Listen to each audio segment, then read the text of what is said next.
This video we're going to look at how to adjust white balance, adjust tones, sharpening, and how to save raw images. On the right side you see the basic adjustments here, and up top you'll see the tools. The third one in, if you hover over, that is the white balance tool. That's the first we're going to work with. White balance is a setting that allows you to delineate what white looks like. Okay, does white really look white? Does it look more gray? Normally we want white to look like white, and what we'll do in this case, first we'll do the clouds. With this eyedropper I can choose, I'm telling the computer what I want to be perfect white. So if I click in this area of the clouds, you'll see it adjust, making that white. Okay, you can do this in other white areas.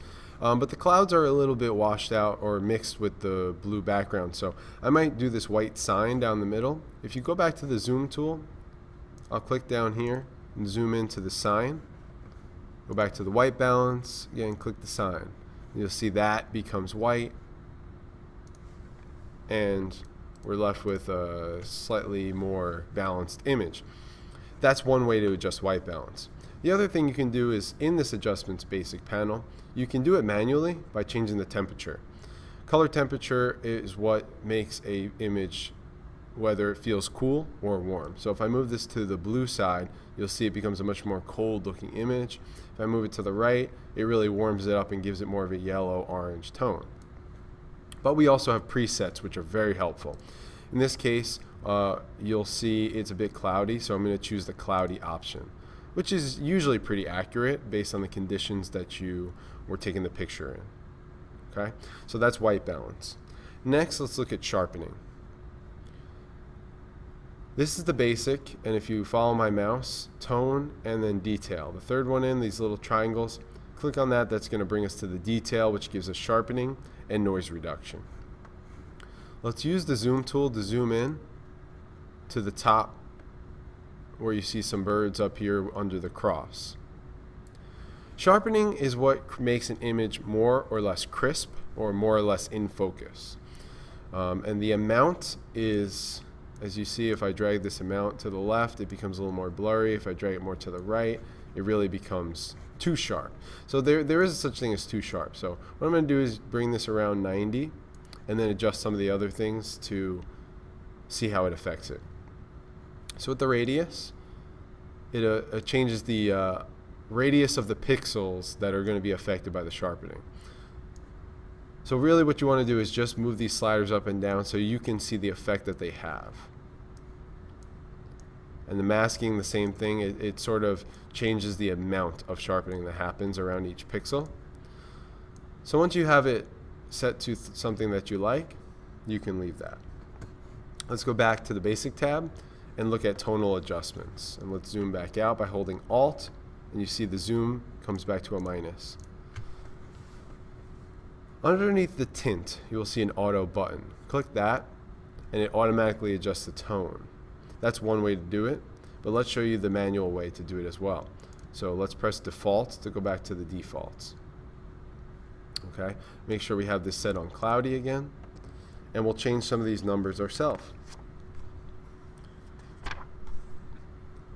One thing is the overall exposure. If your picture is slightly too dark, you can actually boost it up overall by changing the exposure. In this case, let's move this up to about, let's say 1 or 1.25, somewhere around here. Okay, and bring it down just a little bit more. Okay, next we can adjust the brightness. For this, let's put it to 50, plus 50. Then we can also change the contrast. If you bring contrast down, you'll see how the colors become very flat. The more we bring it up, the lights and the darks become in more contrast to each other. Let's keep this around 25 or so. And the clarity. If you move the clarity all the way to the left, you can see how fuzzy things get. So that clarity is similar to sharpening in a way that it makes something look less or more in focus. And if I bring it all the way to the right, it really sharpens it. So let's let clarity sit at 25 as well, somewhere around there.